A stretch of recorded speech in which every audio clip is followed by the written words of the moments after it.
কথা বলা, এরপরেতেও ভারতের কোনো নরণচরণ না হয়, নরেন্দ্র মোদীর কাছ থেকে কোন রকম বার্তা না পাওয়ায় হতাশ আমেরিকা। নিজেই স্বীকার করলেন মালিকের দেশ যে নরেন্দ্র মোদী ফোন ধরেননি, বাণিজ্য চুক্তি বাতিল হতে চলেছে। আজও আমাদের খবরের কাগজে ফোনটা বেরিয়েছে, এই খবরটা বেরিয়েছে, এই হচ্ছে খবরটা। ফোন ধরেননি নরেন্দ্র মোদী, হাতছাড়া বাণিজ্য চুক্তি। বাণিজ্য চুক্তি তো ভারত করবে না, বলেই দিয়েছি, ভারতবর্ষ বাণিজ্য চুক্তি করবে না। আপনাদের কি এলো কি গেল কিছু যায় আসে না। এই যে হুমকি ধমকি যতক্ষণ দিচ্ছে, এই যে খৈল্লুরকে ডেকে এত পজিটিভ বার্তা ফার্তা দিচ্ছে, মালিকের দেশে তো নাটকের তো অন্ত নেই। এই নাটক তো আমরা প্রচুর দেখেছি। তাই যতক্ষণ না বাংলাদেশ এর ব্যাপারে যতক্ষণ না একদম পাকাপাকি সিদ্ধান্ত হচ্ছে, যেটা আমি শুরু থেকে বলে আসছি, বাংলাদেশ থেকে পুরোপুরি পা না ওঠালে পরে বাণিজ্য চুক্তি হবে না, সেটাও ভারতবর্ষ পরিষ্কার করে দিয়েছে। আজকে ভারতবর্ষের এই ব্যাপারে রিয়াকশন পাওয়া গেছে। ভারতবর্ষ কি বলছে আমি খবরটা পড়ছি, খবরটা খুব ইন্টারেস্টিং। মালিকের দেশ কিরম ভাবে ভেঙে পড়েছে সেইটা একবার দেখুন। আসলে খাবার না পেলে পরে সবার তো পেটের জ্বালা আছে না। খাবার না পেলে আপনি টাকা ডলার চিবিয়ে খাবেন, না পাউন্ড চিবিয়ে খাবেন, না ইউরো চিবিয়ে খাবেন, না আমি টাকা চিবিয়ে খাবো। আসলে হচ্ছে খাবার। খাবার না পেয়ে এখন মালিকের দেশ খুব বিপদে পড়ে গেছে। তাই লেখা হচ্ছে ফোন করেননি মোদি, তার মানে যেটা উনি বলেছেন, স্যার মিট ইউ না কি একটা বলেছিলেন, হাতছাড়া বাণিজ্য চুক্তি। ভারত আমেরিকার দ্বিপাক্ষিক বাণিজ্য চুক্তি নিয়ে অনিশ্চয়তার মধ্যে এবার আমেরিকার বাণিজ্য সচিব হার্ওয়ার্ড লুটনিক দাবি করলেন, ভারত একাধিকবার আমেরিকার সঙ্গে বাণিজ্য চুক্তি সইয়ের সুযোগ হাতছাড়া করেছে, কারণ গত বছর সবকিছু সাজিয়ে ফেলার পরেও প্রধানমন্ত্রী নরেন্দ্র মোদী আমেরিকার প্রেসিডেন্ট ডোনাল্ড ট্রাম্পকে কোনো ফোন করেননি এখনো পর্যন্ত। এখনো পর্যন্ত মানে কি, এই যে লাস্ট উনি বললেন যে নরেন্দ্র মোদী আমায় ফোন করেছিলেন দেখা করার জন্য, এ হয়েছে, সেটা প্রকাশ হয়ে গেল। গত সপ্তাহে এই নিয়ে ট্রাম্প প্রশাসন তৃতীয়বার নরেন্দ্র মোদীকে অস্বস্তিতে ফেলেছেন। প্রথমে ট্রাম্প বলেছিলেন তিনি দ্বিতীয়বার প্রেসিডেন্ট হওয়ার পর মোদী তাকে স্যার বলে অনুরোধ করে তার সঙ্গে দেখা করতে চেয়েছিলেন। তারপরে ট্রাম্প রাশিয়া থেকে তেল কেনার জন্য ভারতের মতো দেশের ওপরে 500% শুল্ক চাপানোর বিলে সিলমোহর দিয়েছেন। ট্রাম্প গত আগস্ট থেকেই ভারতের ওপরে 50% শুল্ক জরিমানা চাপিয়ে রেখে দিয়েছে। এবার ট্রাম্পের বাণিজ্য সচিব দাবি করলেন ভারত বাণিজ্য চুক্তির সুযোগ হাতছাড়া করেছে। কত লস হয়ে গেল ভারতের। লুটনিকের দাবি, ভারতকে বলেছিলাম মোদীকে ফোন করতে, প্রেসিডেন্ট ট্রাম্পকে, ওরা স্বচ্ছন্দ ছিল না, তাই মোদী ফোন করেননি। কারণ পরিষ্কার হয়ে গেল মোদী ফোন করেননি। একদিন এই নিয়ে নয়াদিল্লি মুখ খোলেননি। আজ বিদেশ মন্ত্রকের মুখপাত্র রণদীপ জয়সওয়াল জানিয়েছেন, আমেরিকার বাণিজ্য সচিব যেভাবে ঘটনার বর্ণনা করেছেন সঠিক নয়। 2025 সালে ভারত ও আমেরিকার রাষ্ট্রপ্রধানদের মধ্যে 8 বার কথা হয়েছে ট্রাম্পের 500% শুল্ক চাপানোর বিল নিয়ে। তিনি বলেছেন, নয়াদিল্লি এ বিষয়ে অবহিত আছে, পরিস্থিতির দিকে নজর রাখা হচ্ছে, তবে যতই শুল্ক চাপানো হোক ভারত মাথা নত করবে না। ভারত যে এখনো বাণিজ্য চুক্তি চাইছে তা স্পষ্ট করেছেন রণদীপ। মোদীকে স্যার বলে দেখা করে কথার যে অনুরোধ করেছিলেন তা সত্য কিনা এ জানতে চাইলে বলেন যে দুজনের মধ্যে বন্ধুত্বপূর্ণ সম্পর্ক রয়েছে, এখানে স্যার ট্যাকে না। কূটনৈতিক প্রথা মেনে সম্মানের সঙ্গে একে অপরকে সম্বোধন করেন। কংগ্রেসের প্রধান মুখপাত্র এবার সমালোচনা, ভারতবর্ষের সমালোচনা বিরোধী দলগুলো শুনুন।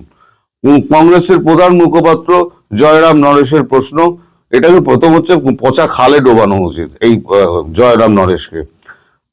বলছেন তিনি, জয়রাম নরেশ, মোদি ট্রাম্পের সঙ্গে বন্ধুত্ব, হাগ বা কোলাকুলি, সমাজ মাধ্যমে ট্রাম্পের প্রশস্তি করে পোস্ট করে কি লাভ হলো, তার কটাক্ষ। হাগ না রাহা, পোস্ট না রাহা, ক্যা সে ক্যা হো গয়া, গয়া বেওফা তেরা দোস্তি মে। ওই যে একটা গান ছিল না, ক্যা সে ক্যা হো গয়া, হ্যাঁ, ওই গানটার নকল করেছেন। বিদেশ মন্ত্রক সূত্রের ব্যাখ্যা, গত জুনে মোদির সঙ্গে ট্রাম্পের ফোনে কথা হয়েছিল। ট্রাম্প পেহেলগাঁও সন্ত্রাসবাদী হামলা নিয়ে সমবেদনা জানিয়েছিলেন। গত ডিসেম্বরও দুজনের মধ্যে কথা হয়েছে, তবে তারপরে দুজনের মধ্যে আর কোনো রকম কথাবার্তা ফোনে হয়নি। ট্রাম্প ফোন করেছিলেন, কিন্তু মোদি সেটা নয়, আমাদের প্রধানমন্ত্রী সেটা ধরেননি। তবে সরকারিভাবে সূত্র জানিয়ে দিয়েছে, আগস্টে বিদেশ সংবাদ মাধ্যমে খবর প্রকাশিত হয়েছিল যে ট্রাম্প 4বার মোদিকে ফোন করে কথা বলতে চেয়েও পাননি। সেই সময় ট্রাম্প বারবার সমাজ মাধ্যমকে সাক্ষাৎকারে দাবি করেছিলেন তিনি নয়াদিল্লিকে ফোন করে ভারত পাকিস্তানের মধ্যে যুদ্ধ থামিয়েছেন। বস্তুত অপারেশন সিঁদুরে সংঘর্ষ বিরতি ট্রাম্পের প্রথম ঘোষণা করেন, ফলে মোদী সরকারকে অস্বস্তিতে পড়তে হয়। মোদী সরকার সংসদে দাবি করেছিল কোনো ফোন আসেনি। এরপরে মোদী ট্রাম্পের সঙ্গে কোনো আন্তর্জাতিক মঞ্চে একসঙ্গে দেখা যায়নি। আমেরিকার বাণিজ্য সচিব বলেছেন, ভারত আমেরিকা বাণিজ্য চুক্তি খুব কাছাকাছি চলে এসেছিল, কিন্তু নয়াদিল্লি সুযোগ হাতছাড়া করে। ব্রিটেনের সঙ্গে বাণিজ্য চুক্তি করে ফেলে, তারপরেও ভিয়েতনামের সঙ্গে বাণিজ্য চুক্তি হয়। কূটনৈতিক সূত্রের খবর, গত মে মাসে যখন আমেরিকা ব্রিটেনের বাণিজ্য চুক্তি হচ্ছে, সে সময় ভারত পেহেলগাম নিয়ে ব্যস্ত। এরপরে ট্রাম্প ভারতের উপরে আগস্ট থেকে চড়া শুল্ক ঘোষণা করে দেন, রাশিয়া থেকে তেল কেনার জন্য জরিমানা চাপান। এই যে খবরটা করা হয়েছে, এতে কি হলো? আমি বলেছিলাম না, নিজেদেরই মুখ পুড়বে। যতই এই সমস্ত করবে, মালিকের দেশের মালিকেরই এখন মুখ পুড়বে।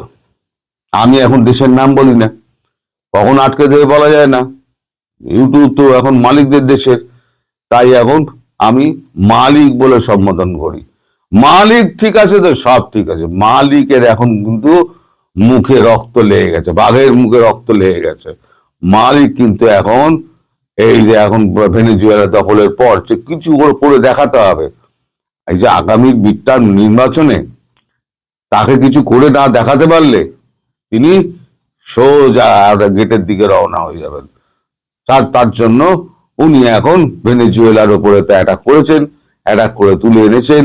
এইবারেতে ওনার নজর পড়েছে গ্রিনল্যান্ড, তার সঙ্গে শাসিয়েছেন কিউবা এবং ব্রাজিলকে।